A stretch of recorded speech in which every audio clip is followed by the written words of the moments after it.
Simbora, meu povo! Paz seja convosco. Bora lá? Vamos trabalhar a temática do mês de outubro, que está para lá de desafiador, hein? Nós vamos falar sobre maturidade cristã. Abra sua Bíblia comigo na primeira carta que Paulo escreve aos Coríntios, no capítulo 13, versículo 11, que diz: Quando eu era menino, falava como menino, sentia como menino, pensava como menino. Mas logo que cheguei a ser homem, acabei com as coisas de menino. Vamos pensar um pouco sobre a ideia de maturidade. Para começar, maturidade é o caminho que nós traçamos com o propósito de se tornar mais parecido com Cristo, em caráter, atitude, escolhas, posicionamentos, e tudo isso tem que acontecer por meio da palavra de Deus, que é ministrada a nós através do Santo Espírito do Senhor. Com isso, nós precisamos pensar: a maturidade, ela aparece, ela é adquirida, ela acontece nas nossas vidas à medida que nós realizamos essa caminhada ou simplesmente pelo tempo que nós temos na igreja? Talvez aqui nós vamos quebrar alguns mitos. Nós vamos quebrar alguns paradigmas, principalmente daquelas pessoas que falam: ah, você é jovem, você tem que servir a Deus, tem que evangelizar, tem que trabalhar na obra de Deus. Eu já fiz muito.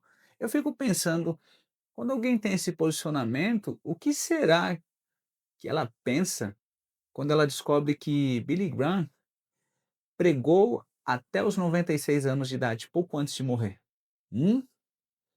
Fato é, queridos, que o tempo que eu estou na igreja não é suficiente para dizer o quanto eu sou maduro cristão. Existem pessoas que frequentam a igreja há muitos anos, mas continuam agindo como crianças espirituais, que ainda necessitam do leite espiritual, como diz Pedro em sua carta. Não dá para provar de um alimento um pouco mais sólido, mas ainda continua com os pensamentos de crianças espiritualmente falando, de pessoas imaturas. Pensa só comigo. Dentro da maturidade cristã, eu consigo descobrir qual é o meu nível de cristocentrismo, obediência contínua, relacionamentos saudáveis, desapego do meu eu, discernimento e, principalmente, o meu nível de desenvolvimento de fruto do Espírito. Tudo isso é a maturidade cristã que me faz verificar, que me faz descobrir. E essas coisas não se constrói com um tempo de igreja. Pelo contrário, essas coisas não se constroem com quantidades de atividades dentro da igreja. Isso só vai fazer de você um ativista. Mas essas coisas vão ser adquiridas a partir de o quanto você se entrega dentro do evangelho. A maturidade cristã, ela não acontece por exposição ao evangelho, não. A maturidade cristã, ela acontece através da resposta que eu dou para o evangelho. E é por isso que a Bíblia diz que o evangelho é o poder de Deus. Só a exposição é algo superficial, é algo temporário, mas quando eu dou uma resposta, eu estou envolvido, eu estou dentro desse negócio. E a partir de quando eu estou dentro dessa parada, eu começo a agir e reagir de acordo com as diretrizes do reino, de acordo com a palavra de Deus. A maturidade cristã, ela me ajuda a diferenciar aquilo que é frequência, ativismo, com profundidade, qualidade. Na frequência, no ativismo, eu faço 70 mil coisas, seja elas dentro da igreja ou fora, e aí eu fico um ativista achando que o meu tempo para Deus não deve ser precedido de um tempo com Deus. A frequência, ela precisa ser a consequência da profundidade. E aí vem a pergunta: eu estou amadurecendo como um cristão maduro ou apenas eu estou envelhecendo na igreja? E agora eu quero que você pense. Fala comigo. Como é que tá? Cristo não morreu para você se tornar um frequentador de culto. Cristo morreu para que você se tornasse uma nova criatura. Hoje eu quero usar um termômetro para verificar o nosso nível de maturidade cristã.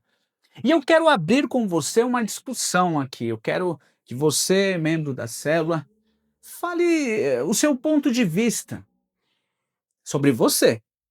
Preciso que agora você abra o seu coração. Vamos lá. Vamos ser parceiro aqui com o tio Tunico. Quero citar sobre 3 situações aonde o seu nível de maturidade vai ser medido pela forma com que você lida com essas 3 situações. Então, a partir de agora é o seguinte: eu vou falar a situação, vou dar um parecer aqui com um texto bíblico, mas aí eu vou perguntar para você: como é que você lida?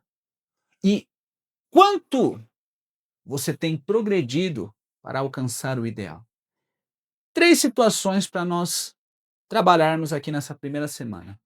Então vamos lá. A minha maturidade cristã, ela pode ser medida pela forma com que eu lido com as ofensas. O cara te ofendeu. Presta atenção. Te ofendeu. Ele não te bateu. Ele te ofendeu. Não arrancou pedaço de você. Você viu há pouco tempo aí nas notícias uma luta de boxe, que foi uma apresentação que passou na TV, que tinha o propósito de fazer um show, mas que o final criou uma briga generalizada. E sabe qual foi o início da briga generalizada? Uma ofensa. Alguém ficou ofendido e foi cobrar a bronca. E quando cobrou a bronca, alguém trouxe uma resposta física. Mas pensa comigo o que diz Mateus capítulo 5, versículo 44. Eu, porém, vos digo: amai os vossos inimigos, bendizei aos que maldizem, fazei o bem aos que vos odeiam, orai pelos que vos maltratam e vos perseguem, para que sejais filhos do vosso Pai que estás no céu. Você já parou para pensar que o cara que te ofende está dependendo de você para ficar mais perto de Cristo? Eita, Tunico, e agora? Como é que você age? Como é que você lida com a ofensa? Hum? Quero saber de você. Quer escrever aí no chat? Quer compartilhar? E lá na célula? Vamos conversar lá na célula? Vamos perguntar para as pessoas uma a uma, como é que você lida? Talvez alguém não consiga falar, até porque talvez fique ofendido porque você perguntou isso. Hum? Segunda situação, como é que você lida com as correções? E aí? Nós sabemos que ninguém é detentor da verdade. Você sabe disso, eu sei disso, nós sabemos disso. Só que pensa comigo o seguinte: como que é ser corrigido? Existem tipos de correção. Aquela correção que é feita na frente dos outros é coisa do cão, cara. Para poder minimizar a pessoa, para poder expor, para ter que constranger uma pessoa. Não, não é disso que eu estou falando. Mas eu estou falando de uma correção. Às vezes essa correção ela pode ser até sadia, às vezes não. Quando você é corrigido, lá no seu trabalho, como é que você age quando você é corrigido? Você leva na esportiva? Você leva como um progresso para você? Você leva como alguém que está recebendo um feedback de um superior que se importa? Porque talvez se não se importasse com você, não te corrigiria, simplesmente deixava você assumir as consequências dos seus erros? Fala comigo aí, como é que você age diante das correções? E nós temos aqui um provérbio de sabedoria do rei Salomão. Provérbios capítulo 9, versos 8 e 9 diz assim, ó: não repreenda o zombador, caso contrário, ele o odiará. Repreenda o sábio, e ele o amará. Instrua o homem sábio, e ele será ainda mais sábio. Ensine o homem justo, e ele aumentará o seu saber. Será que não tem favor de Deus dentro da correção? Uma vez que tem até um provérbio que inclusive fala que o Senhor corrige o filho que ama. As correções, elas são boas? Eu acredito que sim. Só que aqui dentro, hum, fala comigo, como é que você age? Dá um negócio? Dá um Quando você é corrigido, você simplesmente fala assim: "Ah, não, eu sabia". Será que você já teve a condição de quando foi corrigido, você falar assim: "Eu vou melhorar, eu vou mudar, isso não vai se repetir", ou simplesmente você acata, porque não tem o que fazer, você está errado, aí você acata e simplesmente vira as costas e leva aquilo como um peso no seu coração, aonde você vai ruminar por meses e meses e meses? Como é que você reage quando você é corrigido? Terceira situação que eu quero tratar com você.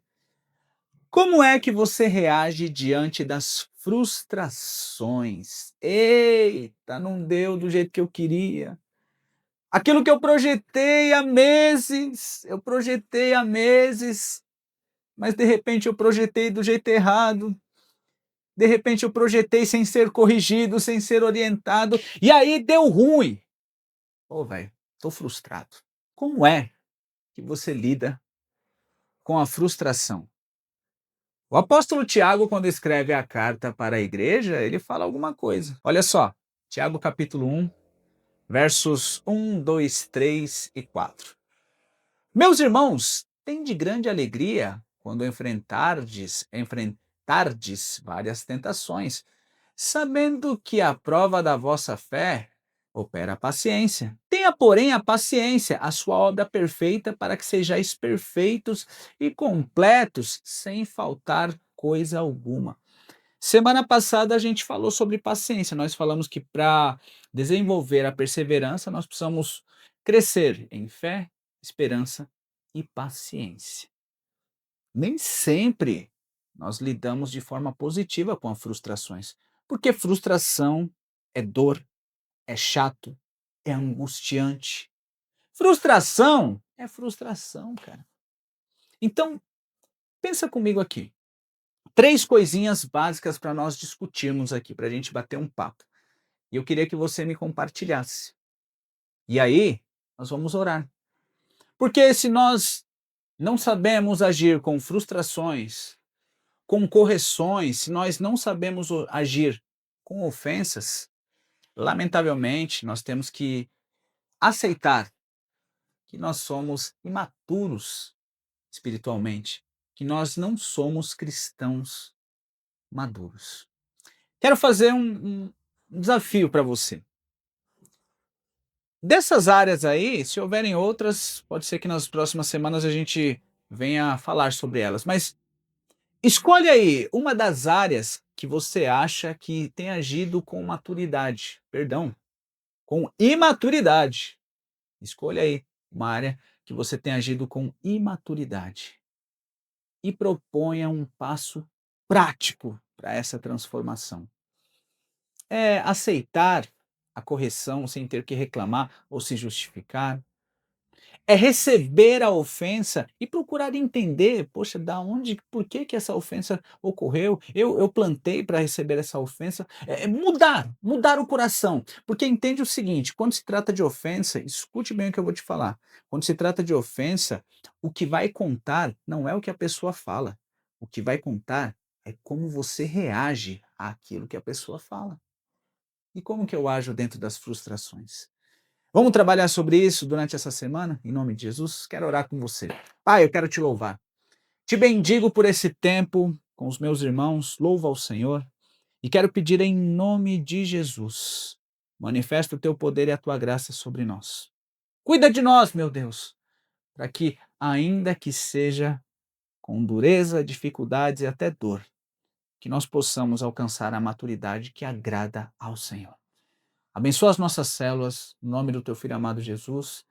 Amém e graças a Deus. Até a próxima semana, em nome de Jesus. Valeu!